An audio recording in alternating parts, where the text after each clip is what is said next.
Qarg'oy deb kel. Mashinik kelayapti.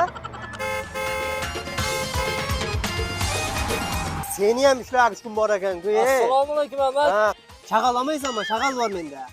Shag'alni bilmayman, meni ko'mirimda tosh yo'q. Ha, seni ko'miringdan chiqqan shag'al bor, bir fura, xohlasa mana mahalla hozir doiratdan tashamay qo'y, sendan ko'mir olyapsan, stroyga qilib, ancha aylantiryapti.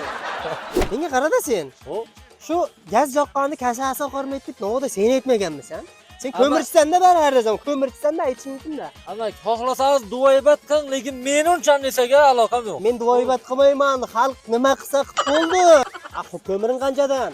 Ko'mir amak 3000 dan bo'lyapti. Ha, 3000danmi? Shu men senga bir 300 minglar yana jonboshqa qo'shib qaydandir vijdon sotib olib bersam bo'lmaydi. Amak, xalq chaqiryapti, biz kelyapmiz. Xalq chaqiryapti, biz kelyapmiz deb endi mayga davr kelaver, miyamdek o'yla. Qarmag'izi. Ha, keng, nimaga? Yaxshimi? Yaxshi. Ha, nima bo'lyapti? Asossiz sasında ko'mirini. Sen kelmayding, gazagimga dori kerak edi o'zida. Ke, ha. Yok, sen kimsin? Sen kimsin? Yok, sen kimsin? Bu kim bu?